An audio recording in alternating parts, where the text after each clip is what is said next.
As the countdown begins for one of rugby's biggest showdowns, a fascinating warning has emerged from one of the greatest minds the game has ever known, and it has nothing to do with tactics, scrums, or lineouts. Instead, Sir Steve Hansen believes the biggest battle for the All Blacks before they even face the Springboks could take place inside their own camp. With New Zealand preparing for an enormous four-test tour of South Africa, expectations are already sky-high, but according to the legendary former coach, success will depend on whether the squad can remain united when the pressure, travel, and competition for places begin to test every player. The All Blacks are set to travel with a massive 44-man squad, 10 more players than were selected for the recent Nations Championship campaign, giving new head coach Dave Rennie plenty of depth but also presenting a unique challenge. Bigger squads naturally create more opportunities, but they also increase the risk of separation within the group.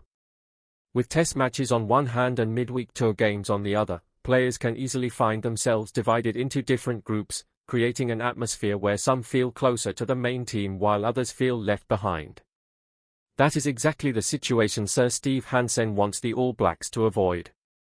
Speaking with the wisdom earned through years of leading New Zealand to multiple Rugby World Cup triumphs and countless victories, Hansen explained that keeping everyone connected will be absolutely critical if the All Blacks want to thrive on South African soil.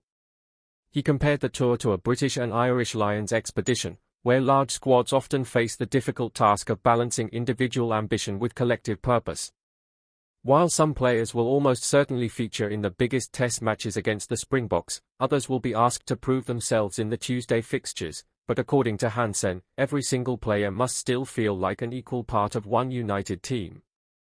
He stressed that whether there are 3 players or 300, everything must revolve around the team rather than individuals or provincial friendships. It is a message built on years of experience and one that could shape New Zealand's entire campaign. One of the greatest dangers, in his view, is the formation of small groups based on Super Rugby franchises. Players naturally feel comfortable with teammates they have known for years, but Hansen insists comfort can become a weakness if it prevents new relationships from developing.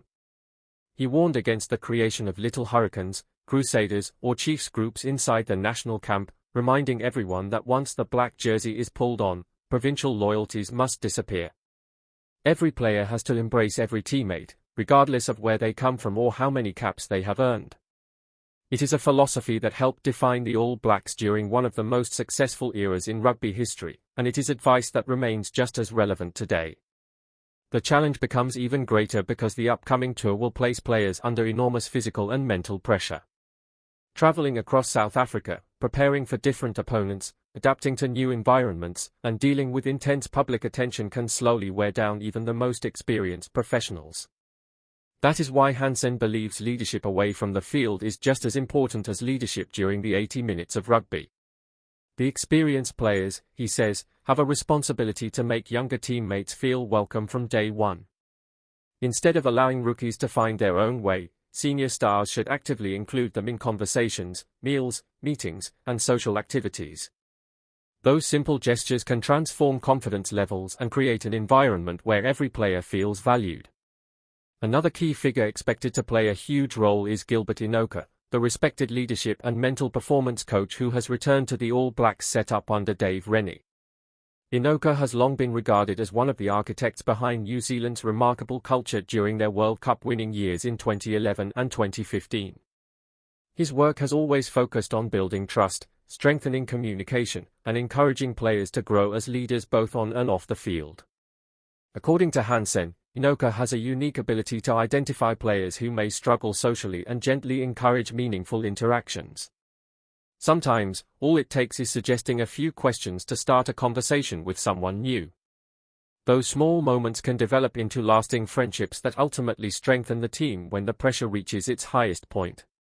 Perhaps the most striking advice from Hansen was his challenge for senior players to deliberately make themselves uncomfortable.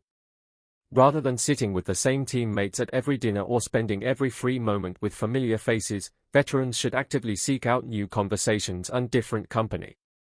While that might seem like a simple idea, Hansen believes it is one of the foundations of genuine team culture.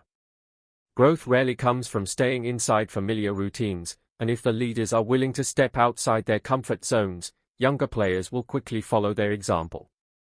It is a powerful reminder that championship-winning teams are built through daily habits, not just match-day performances. As Dave Rennie prepares to announce his expanded squad, excitement continues to build across the rugby world. The Springboks remain one of the toughest opponents any team can face, especially in South Africa, where passionate crowds and relentless intensity create one of the sport's greatest challenges. Talent alone, however, may not be enough to overcome the reigning world champions. The All Blacks undoubtedly possess world-class players capable of producing moments of brilliance, but maintaining unity across a demanding four-test tour could ultimately become the difference between success and disappointment.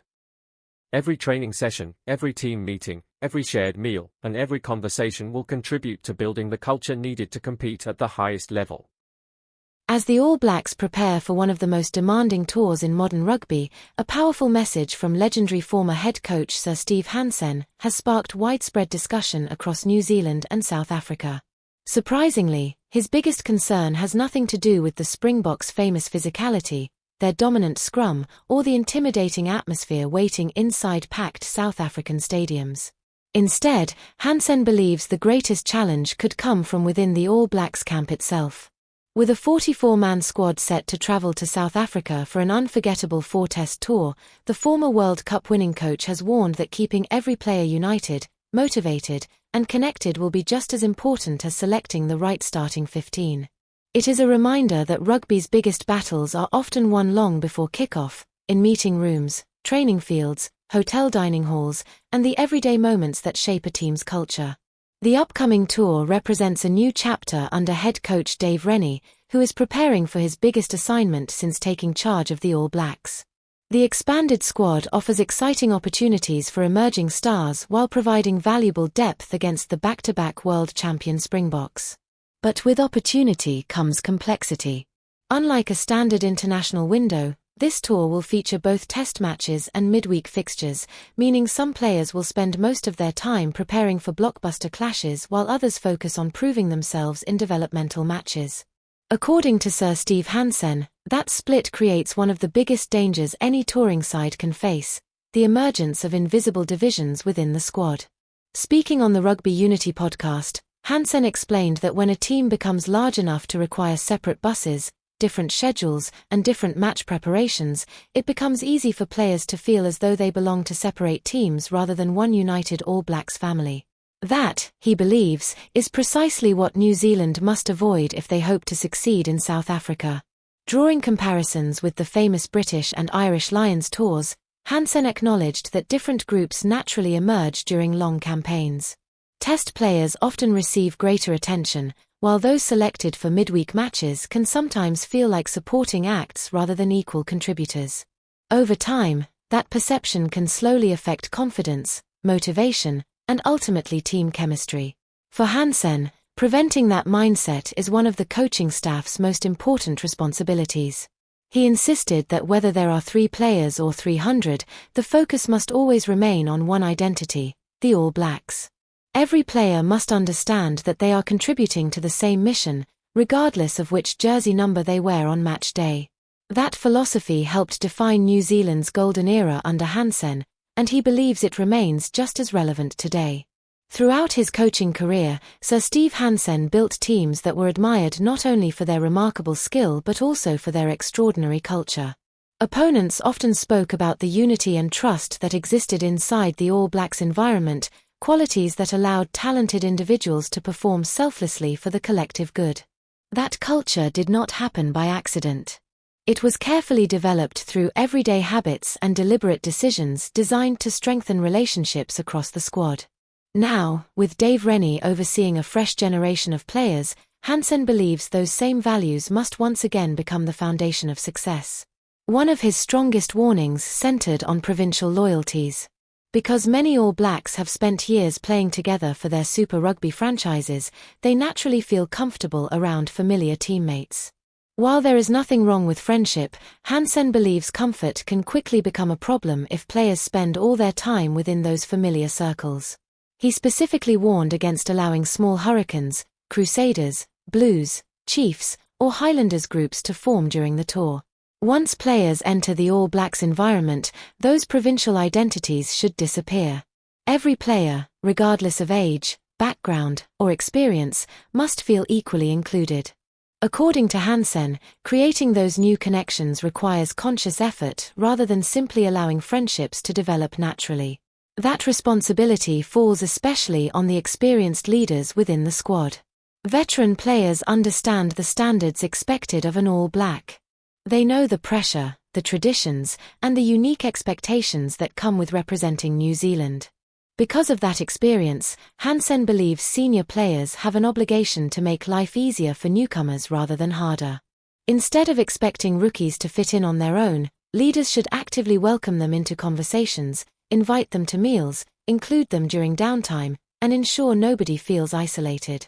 It is these seemingly ordinary actions that often produce extraordinary results once the matches begin. Players who feel trusted and valued are far more likely to perform with confidence when their opportunity arrives. Another major figure expected to shape the tour is leadership and mental performance coach Gilbert Inoka, whose return has been widely welcomed throughout New Zealand rugby.